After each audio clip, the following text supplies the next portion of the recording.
In accordance with the CSU Hospitality Policy, hospitality expenses that are necessary, reasonable, appropriate to the occasion, and consistent with the mission and fiduciary responsibilities of CSUDH. For activities that promote the university to the public and in connection with official university business, are permissible, as defined by this policy. Hospitality expenses must be directly related to, or associated with, the active conduct of official CSU business. Should be cost-effective and in accordance with the best use of public funds. Events or activities that may require the provision of hospitality include, but are not limited to: official employee meetings, restrictions do apply; campus recognition events, student events, recruitment, hosting conferences, hosting guests with an interest in the CSU. Hospitality includes the following categories: food and beverage, promotional items, awards and prizes, incentives, entertainment services, entertainment events. Food and beverage is the provision of meals or light refreshments, catered or restaurant, for an official campus event. All food and beverage expenses must be tied to a specific official campus event. Alcohol is prohibited, and meals must be within per-person limit. Employee meetings. These are meetings serving a university business purpose, administrative in nature, and with a formal agenda. Examples include meetings of the Academic Senate, extended formal training sessions, conferences, extended strategic planning sessions, extended professional development sessions, and meetings of appointed workgroups and committees. Holiday season gatherings do not qualify as employee meetings and are not permitted using state funds. Food and beverage provided to employees may be permitted when doing so serves a university business purpose and if the expenses occur infrequently, are reasonable and modestly priced, and appropriate to the business purpose. Providing meals or light refreshments during meetings that occur on a regular or frequent basis are not permitted under this policy. Providing meals or light refreshments in support of a university business purpose must be limited to no more than 12 times per year, per group or department. Meals or light refreshments provided to a group should be counted on an event basis. For example, a 2-day meeting should be counted as one event in determining policy compliance. Food and beverage should not be provided to employees upon arrival at work, before or after a meeting, or at the conclusion of a workday. When a meeting takes place over an extended period, in excess of 3 hours, there may be justification to provide food or beverage, but all factors regarding necessity, reasonableness, appropriateness, and use of non-state funds should be considered. A retreat is an event lasting at least 5 hours, occurring on or off campus, where employees brainstorm, problem solve, and team build in a more relaxed setting. Retreats cannot include an overnight stay. A team building activity is an activity used to enhance the function of a team by encouraging social interaction and collaborative efforts. Elements typically include a shared goal, problem solving, and teamwork. A meal may be permitted while off campus for a team building activity, however, a meal alone is not a team building activity. On campus team building activities should be scheduled during work hours rather than during lunchtime. Events for students, prospective donors, official visitors/guests may include food and beverage when the event serves a CSU business purpose. Food and beverage is permitted for meal interviews with candidate and committee for campus recruitments. Note: all food/beverage expenses now require a meal worksheet. A properly completed hospitality authorization form will indicate when a hospitality meal worksheet must be completed. The meal worksheet is completed after the event and gets attached for each meal invoice/receipt.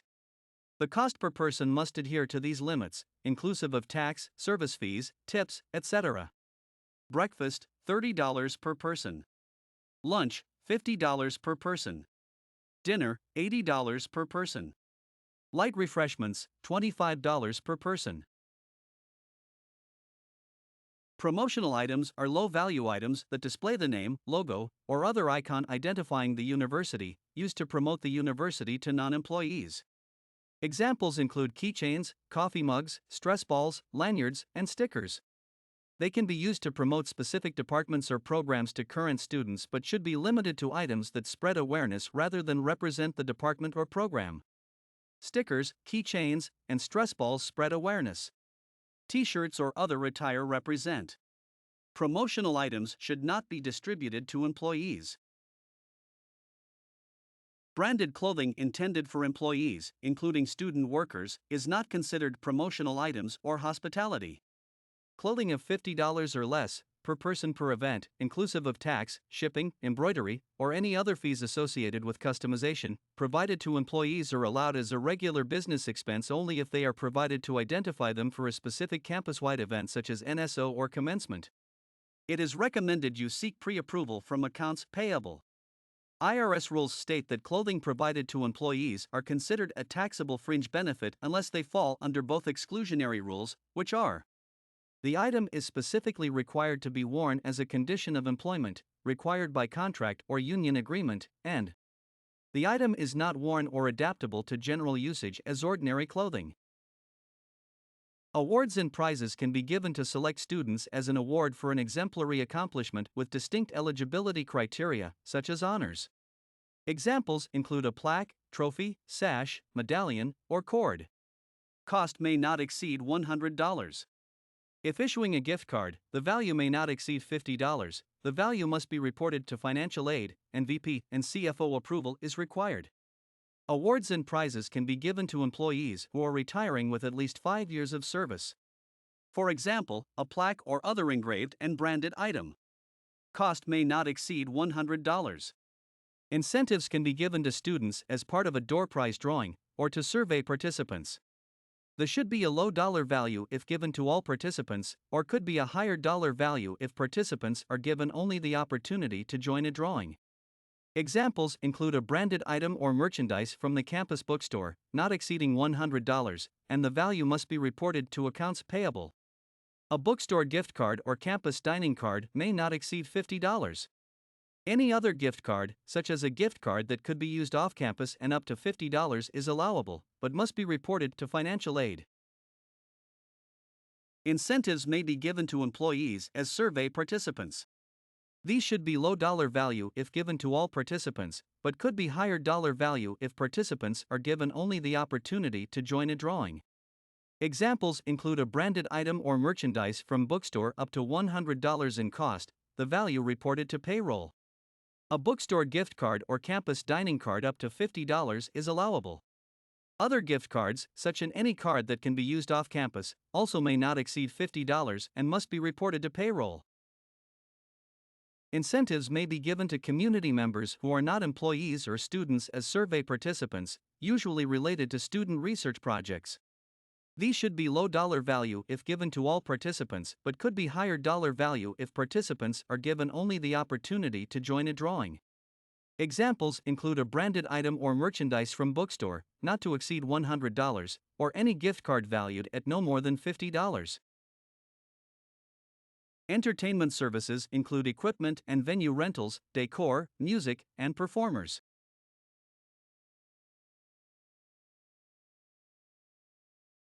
Entertainment events require president approval. Examples include admission tickets not given as an award or prize, recreational events, sporting events, and team building admission fees. Gift card handling. You can use physical gift cards or electronic gift cards. When using physical gift cards for awards, prizes, or incentives, the following departmental responsibilities apply. If given to employees, report to the payroll department for tax reporting purposes using Form 676P. This form can be found on Payroll's website. Payroll will add the employee's social security number to the forms. If given to students, the value must be reported to Financial Aid Office using award/prize log. Steps must be taken to safeguard gift cards, gift certificates, meal vouchers, and non-cash prizes in a secure location, such as a locked cabinet or safe. You must maintain a log sheet containing serial numbers, ID info, signatures, etc. This is subject to audit by accounting services and should be maintained by the person named the responsible party on the gift card authorization form. When total value of undistributed gift cards exceeds $1,000, CSUDH policy requires locking them in the cashier's office. Whenever possible, the use of electronic gift cards that are purchased as needed is recommended. In the event of leftover gift cards, all attempts should be made to return them for a refund. If not possible, a proposal must be submitted, with the final documents, to accounts payable as to how the leftover cards will be used, must be an allowable use, and all logging, tracking, reporting, etc. will remain ongoing until all cards have been distributed. When using electronic gift cards for awards, prizes, or incentives, the following departmental responsibilities apply. If given to employees, report to the Payroll Department for tax reporting purposes. Form 676P. Payroll will enter the employee SSN information when forms are received.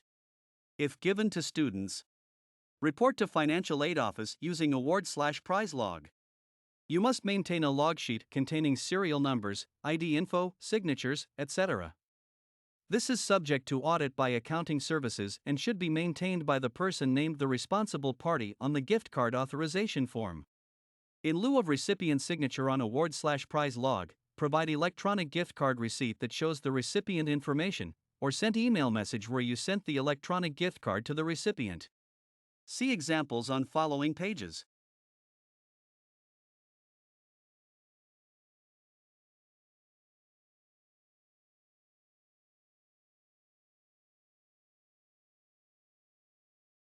Prohibited expenses include the following: food and beverage or entertainment services not serving a business purpose, alcohol and/or tobacco, memberships in social organizations, clothing for employees, water or coffee service for employee convenience, office decor, food and beverage provided to employees upon arrival at work, before or after a meeting, or at the conclusion of a workday. Food and beverage provided to employees at meetings of 3 hours or less in length. Donations.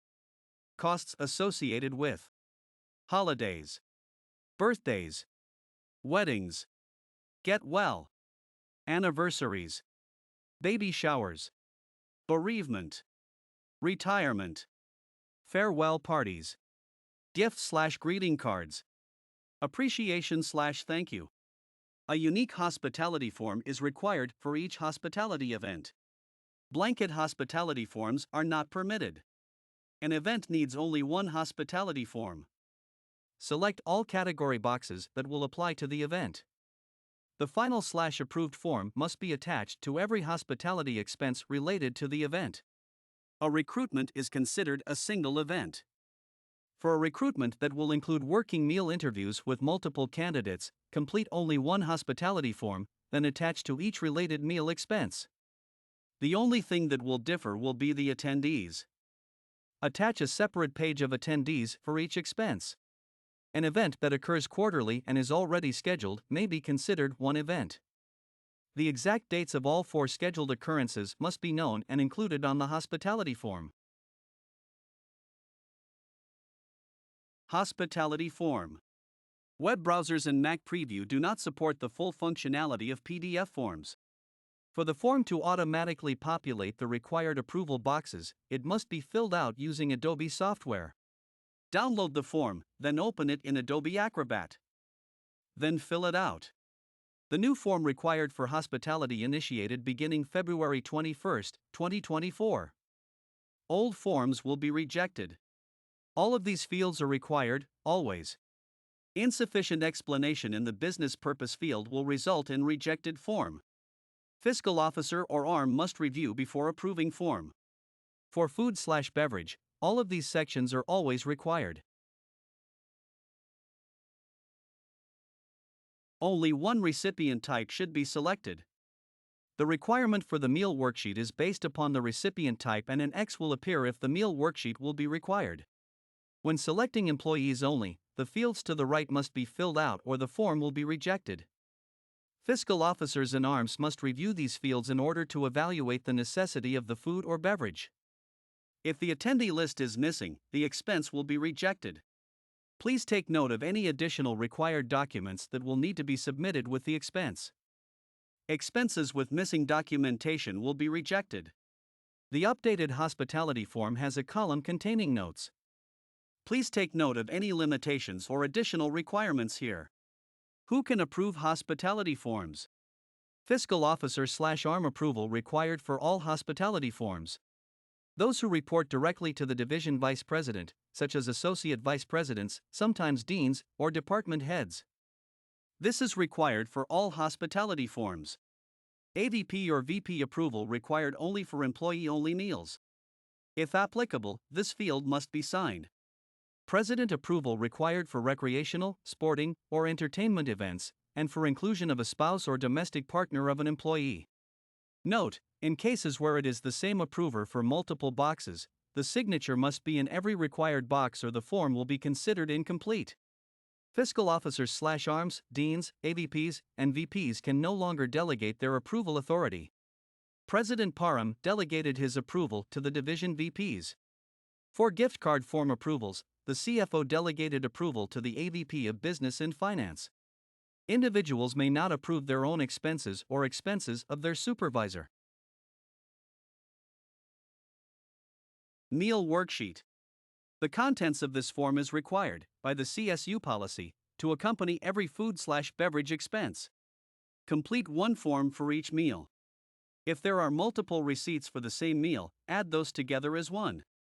For example, you purchased food for a particular meal but realized you didn't have enough food and purchased more on a separate receipt. Attach the completed form to the expense along with the receipt/invoice, approved hospitality form, backup, etc. If the reimbursement has multiple meals, place the meal worksheet behind the corresponding receipt. Looking at the food/beverage receipt, fill in all of these fields. If there are multiple receipts for the same meal, add those together and place the totals here. The fields in the table at the right will automatically calculate and fill using the information you enter in the table on the left. If you have exceeded the per person maximum and/or tip, a warning sign will appear. If you exceeded the per person maximum or tip, these boxes will show a check mark. You will need to follow the instructions accordingly.